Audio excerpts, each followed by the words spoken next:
moi un grand plaisir de vous retrouver aujourd'hui pour cette 7e session donc, de notre comité de pilotage qui se tient dans un contexte marqué non seulement par l'atteinte de la vitesse de croisière dans la mise en œuvre du projet LIR, mais surtout par la refondation de notre pays et le recouvrement de notre souveraineté totale. Nous nous devons donc d'en tenir compte et d'avoir à l'esprit une mise en œuvre efficace et efficiente des actions du projet. À cet effet, il n'est pas superflu, à mon sens, de vous rappeler à tous notre mission principale qui consiste à donner les orientations stratégiques nécessaires pour une mise en œuvre coordonnée et réussie de ces projets dans ces zones d'intervention.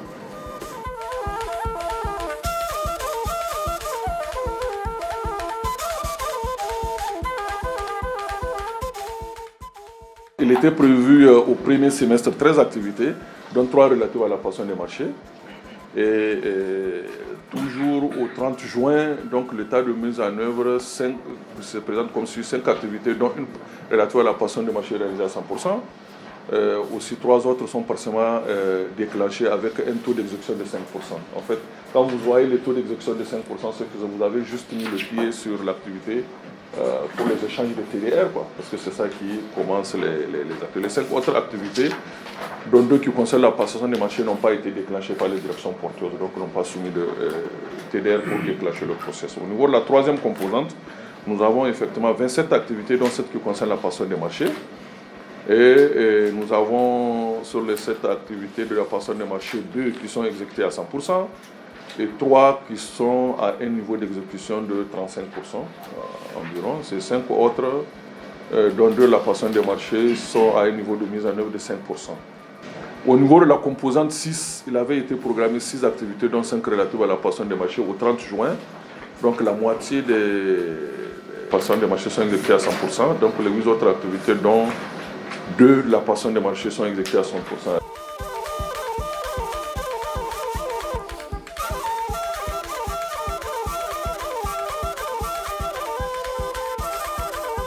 Globalement, le projet au 30 juin a un taux de décaissement de 32%. Donc au-delà du PTBA, ça c'est vraiment le compteur du projet depuis sa mise en vigueur jusqu'au 30 juin.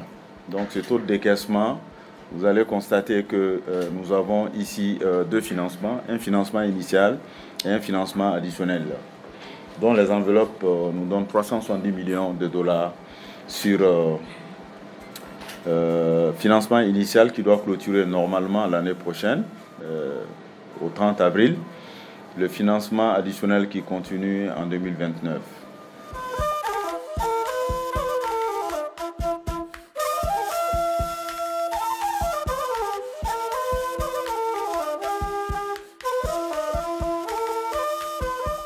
Il y en a qui pensent que tant que ce n'est pas, on n'a pas de document, c'est qu'on dit qu'il faut non réaliser. Mais pour ce qui est de cette activité, je pense qu'on peut dire qu'elle est en cours. Pourquoi? Parce que les TDR ont été approuvés par la Banque mondiale, on les a publiés. La deuxième recommandation, c'est faire adopter par le MEN un manuel de gestion des livres et manuels des produits numériques, leçons, modèles numérisés, production par la radio scolaire, ainsi de suite. Là également, c'est toujours l'INDAP qui est porteuse de ce dossier.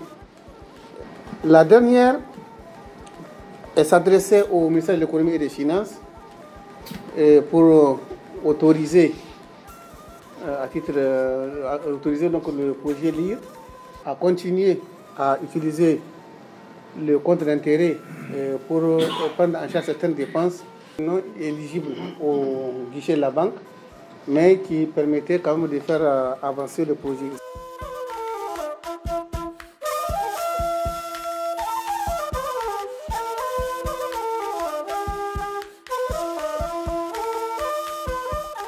Cette réunion, comme vous le savez, c'est une réunion de prise de décision, de recherche des solutions. Donc, normalement, c'est le lieu d'exposer toutes les difficultés. Toutes les difficultés, toutes les incompréhensions la non-maîtrise de certaines choses. C'est ça qui va permettre en tout cas d'améliorer l'exécution, la mise en œuvre du projet. Mais si on s'était sur des problèmes, donc on va être stagné, on n'aura pas trop de progrès. Je voudrais tout simplement qu'on étoffe la partie relative au PEMAC. Quand on regarde la partie narrative du PEMAC, on a présenté seulement le nombre d'élèves qui ont passé du niveau 1 au niveau 2, alors que le PEMAC a concerné 3 niveaux.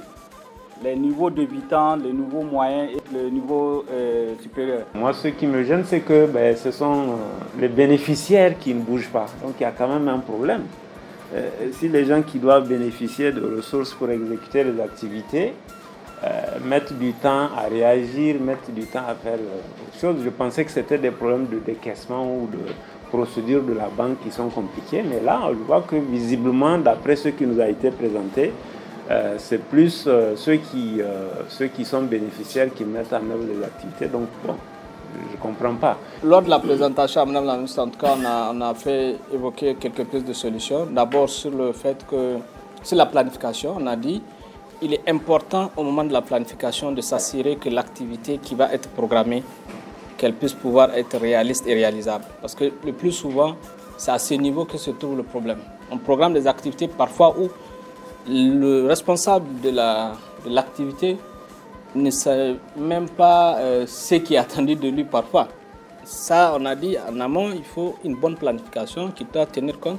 Et là, c'est le rôle, comme l'a dit M. Gladima, de l'ICP au moment de l'élaboration des PTA pour que toutes les activités qui doivent être inscrites quand même puissent pouvoir, que les acteurs qui sont chargés de faire l'élaboration de la programmation, qu'ils sachent ce qui est attendu d'eux dans la mise en œuvre par la suite. Le deuxième aspect, en ce qui concerne la lenteur dont on évoque, effectivement, il y a eu des pistes de solutions.